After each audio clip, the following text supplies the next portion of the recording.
Assalamualaikum warahmatullahi wabarakatuh. Alhamdulillah wassalatu wassalamu ala Rasulillah wa ala alihi wa ashabihi wa man wala ma ba'du. Kaum muslimin dan muslimat peserta grup Dirasat Islamiyah yang semoga senantiasa dirahmati Allah Subhanahu wa taala. Masih bersama tema nusus, hilangnya keharmonisan atau retaknya kerenggangan hubungan suami istri. Di antara yang harus perlu Anda evaluasi, jauh hari sebelum terjadinya nusus, semula ketika Anda memilih istri, apakah Anda memang memilih istri yang solehah, atau hanya Anda mementingkan paras wajahnya yang jelita, yang cantik, atau hanya Anda berambisi ingin mendapatkan hartanya, jabatannya, profesinya, Anda tergiur dengannya, memilihnya karena dia seorang misalnya yang pegawai, memiliki penghasilan yang bagus, dia seorang pedagang, anaknya orang kaya, anaknya pejabat. Anda tidak ingin bersusah payah menafkahinya karena dia sudah bisa mandiri, wanita karir dan lain sebagainya. Kalau ternyata kemudian kemudian Anda mendapatkan dia tidak tunduk pada Anda, karena memang Anda tidak memilih dia sebagai seorang wanita yang solihah. Anda memilih karena hartanya, Anda akan memilih karena kecantikannya. Sedangkan akhlaknya, ketakwaannya, kemarin Anda nomor 100-kan. Sedangkan setelah menjadi istri, Anda ingin agar dia menjadi wanita yang solihah. Tentu ini jauh panggang dari api, kata orang. Karena itu dahulu Nabi SAW memberikan warning juga kepada kita agar tidak menikahi wanita karena kecantikannya. Karena bisa jadi kecantikannya itu menyebabkan dia congkak. Menyebabkannya dia menjerumuskan dia dalam neraka. Janganlah menikahi wanita karena hartanya. Karena bisa jadi hartanya menjadikan dia sombong. Menjadikan dia merasa tidak butuh kepada suami. Padahal dalam Al-Quran Allah telah memberikan gambaran bagaimana seharusnya rumah tangga itu dibangun. Ar-rijalu qawwamuna 'alan nisa' bima faddalallahu ba'dhum 'ala ba'dhin wa bima anfaqu amwalihim. Laki-laki itu pemimpin bagi kaum wanita. Kenapa? Karena Allah telah memberikan kelebihan pada kaum laki-laki, kelebihan fisik, kemampuan mengendalikan emosional, kematangan pola pikir dan seterusnya. Dan juga wa bima anfaqu min amwalihim, karena kaum laki-laki juga membelanjakan hartanya menafkahi istri.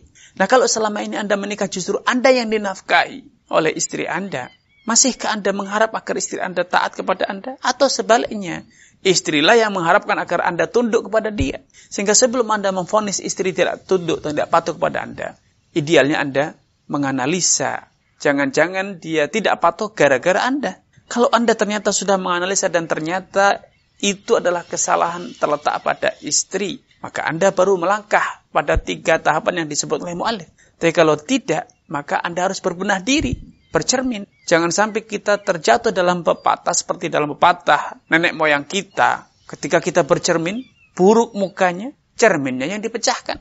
Cerminnya yang disalahkan. Ini cermin buruk, padahal yang buruk wajah kita. Ini harus kita lakukan dan kita evaluasi. Agar kita tidak zalim, tidak semena-mena, tidak kemudian seperti dalam pepatah, hasafan wasu'ukailah, sudah salah, sudah buruk, sikapnya sudah buruk, kemudian pandai menyalahkan orang lagi. Dia yang salah, tapi justru malah menyalahkan orang. Tentu ini dosa 2 kali.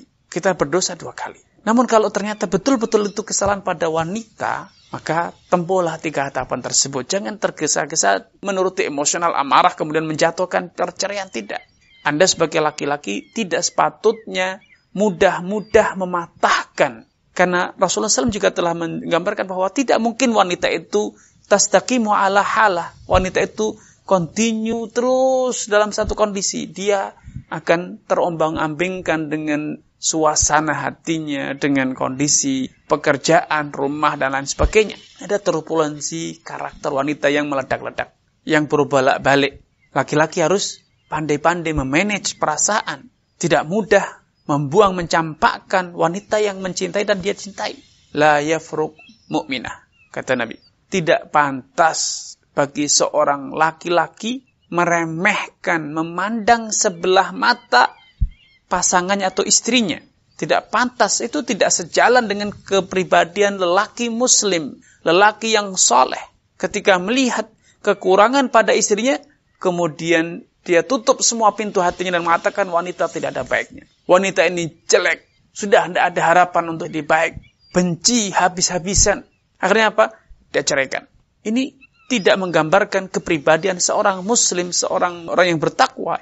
Seorang muslim itu pandai membenahi, pandai memberi, dan jauh dari ambisi, sepi dari pamrih. Rame dalam pepatah Jawa dikatakan rame yang gawe, sepi yang pamrih. Lelaki muslim sejati itu dia pandai berkorban, pandai memberi, tapi minim dari ambisi. Sehingga dia bisa melayani, dia bisa mendidik, dia bisa memberi. Tetapi ketika istrinya berbuat kesalahan, memiliki kekurangan, dia pandai memaafkan. Dia berlapang dada. Dan dia kerahkan segala daya dan upayanya untuk membenahi dan menjadikan istrinya istri yang baik. La yafruqu mu'minun mu'minah. Tidak pantas bagi seorang mukmin untuk mencibirkan, memandang sebelah mata seorang mukminah. Seorang wanita mukminah, apalagi dia adalah istrinya, apalagi dia adalah ibu dari anak-anaknya.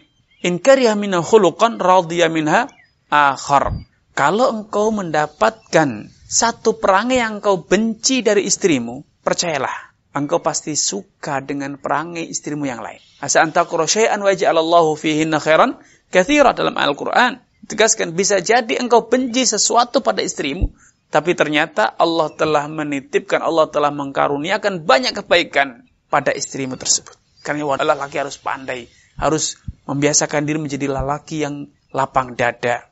Tidak mudah membuang, melupakan jasa dan kebaikan istri. Karena sejelek-jelek istri Anda, dia memiliki banyak kebaikan yang telah Anda rasakan dan yang belum Anda sadari. Ini yang bisa kami sampaikan pada kesempatan yang berbahagia ini. Kurang dan lebihnya, saya mohon maaf. Billahi taufiq wal hidayah. Wassalamualaikum warahmatullahi wabarakatuh.